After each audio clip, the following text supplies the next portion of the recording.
So airspeed indicator here, that's in miles an hour. This is what we use, everything we use on the Rabbit is in miles an hour, the hour scale. The direction indicator there, obviously there's the E2 compass there, so we have to set this, whatever, and unlock it. It does wander quite a bit, so we're constantly cross-referencing those two there. Yeah. The artificial horizon doesn't work in this, but we're strictly VFR. We never really go into or above cloud, to be honest, and so that doesn't function on this. Manifold pressure is reading barometric at the moment, 30, but this is our power instrument along with the RPM.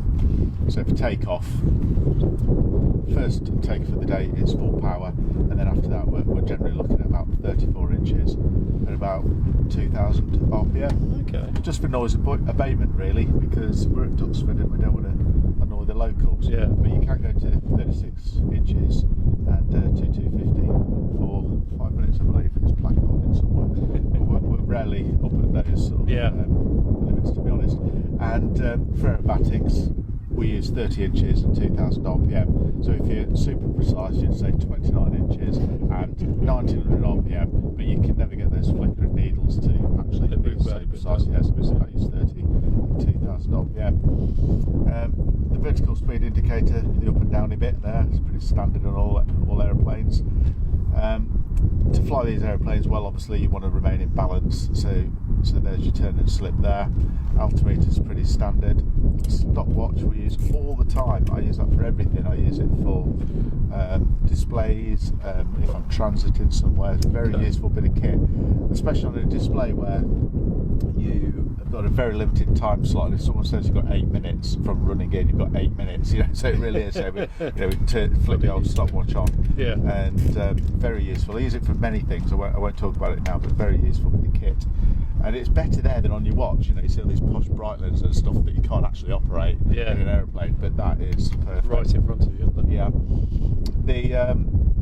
The hydraulic pressure there, so that's obviously for hydraulic pressure. You need that for your gear, you need it for the flaps, and it stays at 0 actually until you select a service. When you select a service like flaps down, that will then provide the pressure up to about in the grid around about 1,000 pounds, and then after a couple of minutes that pressure will go down, suction, mags, and then your fuel quantity left, fuel quantity right. G meter, as we proved today, maximum I pull in this is 3.5 G. We did that today. We did a nice loop at about 3 G, and I kind of keep it down there really. And then your combination gauge here with your temperatures and pressures. So temperature there, oil pressure. Harvard, the main temperature I'm looking there is 40 degrees. We don't take off unless we've got 40 degrees and in the green. And then fuel pressure, very low fuel pressure, and oil pressure in the green there. Cylinder head temperature, very important instrument. We can't take off unless we've got 120 degrees on there. We've got a maximum as well. Carb air, I use that. I look at that quite a lot, especially on takeoff and landing, when I'm applying some carb heat, and I like to see it around 50 degrees or so. Moving down here, got the landing lights.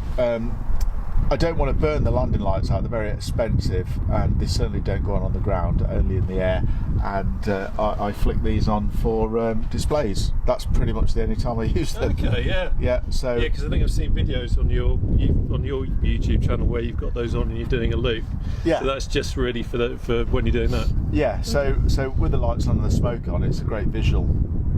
So we save those. Undercarriage lights there, so when the battery's on, to the battery now, that's 2 greens, gear down, and also the 2 soldiers are down as well, and the flap soldiers up, so flaps are up, gears down. So as the gear goes up, the soldiers go up.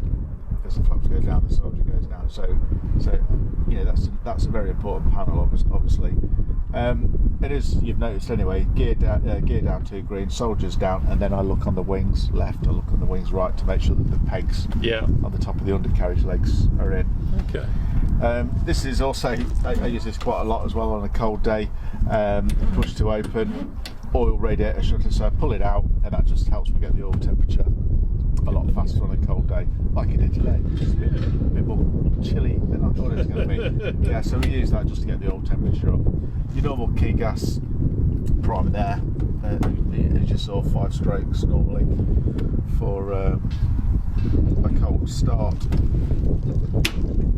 On the left, nav lights P2 and Jenny battery go on for start. Obviously use a P2 when required with nav lights. This is the new edition. So here we've got smoke, arm, and then if all the electrics are on, that'll be smoke on, and you have a red light there to show you that it's in operation. So that's the latest addition to the Rabbit. Yeah, standard radio, trig radio, and trig transponder, and then we've got the Hobbs meter. So this Hobbs meter is a new addition as well. So this is based on airtime.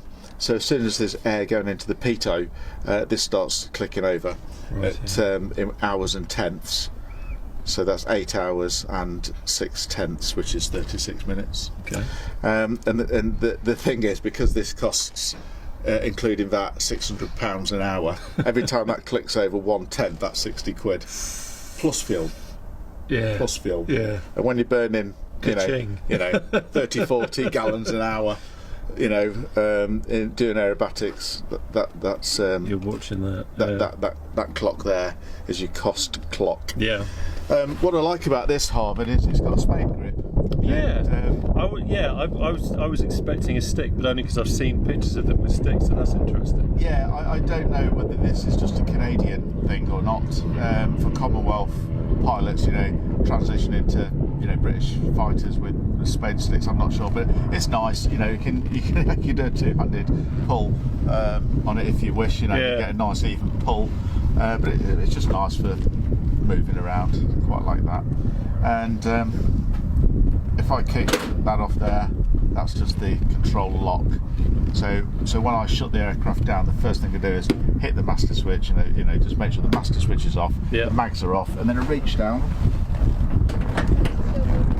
and control lock in. Okay. On other airplanes, that I also do fuel, but we'll leave the fuel on all the time in this aircraft. But yeah, master switch, make sure it's off, mags are off, control lock in, and fuel if required. And you leave the fuel on all the time because? Just in case really, the pilot gets in and taxis off inadvertently with the fuel off, and has enough fuel just to get to the end of the runway. And then you don't do it. Yeah. But that's interesting. Yeah, but it doesn't leak fuel. You know, fuel doesn't go anywhere. It's got a safety mechanism that they use as well. Rudder pedals here, fully adjustable. So if you've got long legs, you can just flick that out there and push the rudder pedal down to wherever you want it really, and it locks in various positions. But for me, being a shorty, I just flick it out. So my check is basically both out, and that's good for me. And that's quite an easy adjustment, isn't it? Yeah, it's super easy with your feet, just like with the cabin air as well. Like you do with your feet. Yeah. So you can adjust those with your feet, and then to start it, you energise the prop this way, and then to engage it, once it's hummed for about a minute or just under a minute, you then just go forward, and that engages the propeller. 1, 2, 3, 4, mags on. You get that lovely sound. Yeah, so it's a bit of a one-on paper anchor trick, you know, you're holding the stick and the throttle and you're using your foot, but works very well. I don't know whether you can see on the left-hand side here. I can get it in a bit. Okay. There, so we've got the throttle, and the mixture is lean, and then this is mixture rich. Okay, so mixture lean. In the other Harvard we had mixture lean that way, mixture rich that way. That's what I was expecting. Yeah. So the idea with this, he used to have a mechanism on, so when he pulled, no matter where the mixture was, when he pulled the throttle back, it caught with the mechanism and brought that back to rich. Okay. Generally, I guess for the student pilot, and you had another mechanism where you could release it. Yeah. So that's mixture lean on this aeroplane. So when you've got two harbours, one lean that way, one rich that way, you've got to be very careful. You've got to remember, yeah. So there you go. The prop is in full decrease. So for takeoff, prop full increase, and if we put it there, that's about 2,000 RPM. Yeah. So if you a bit of noise abatement, that gives you 2,000. That gives you 250. And you got your throttle, your friction nut there. Car beat again. You could do that with your foot if you wanted. Oh yeah. Yeah. So you don't have to reach down. So that's the car beat now on cold, and then move it to hot there. And was it actually designed that way so that you could use it with your foot? Yeah. I've spoken to all sorts of Makes sense. pilots from the 50s and stuff that flew these, and that's where I get all this information from, really. Speaking to the guys that went through the training system on it. Yeah. Hydraulic pump is here. So for example, if you lost hydraulic power, you can use your hydraulic pump, and you can pump your flaps down, pump your gear down. With this, it's got a little extended knob on it there. Mm-hmm. This is the gear retraction handle there, and even in the 1950s, they did look at the ergonomics behind it, and that's actually shaped like a wheel.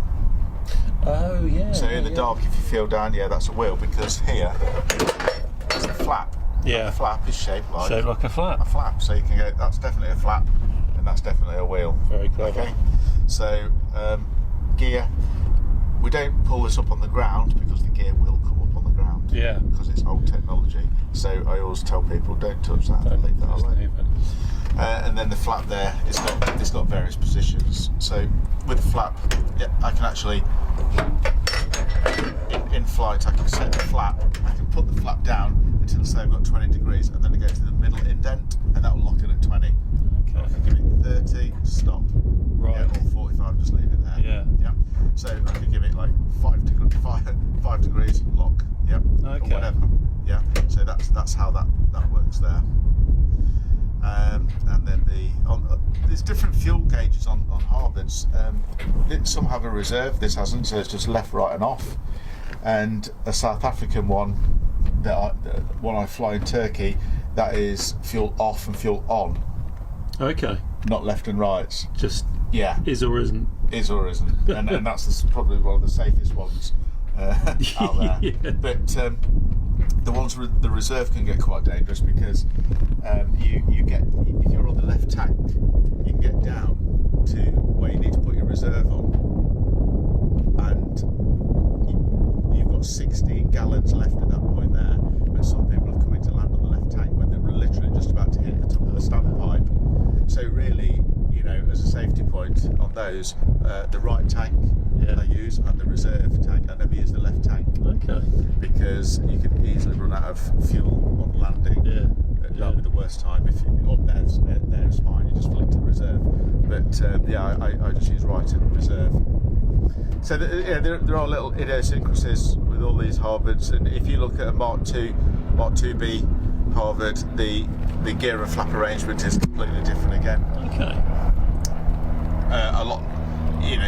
A lot less ergonomic, I would say, and this is the improvement. Yeah. Big separation between the two.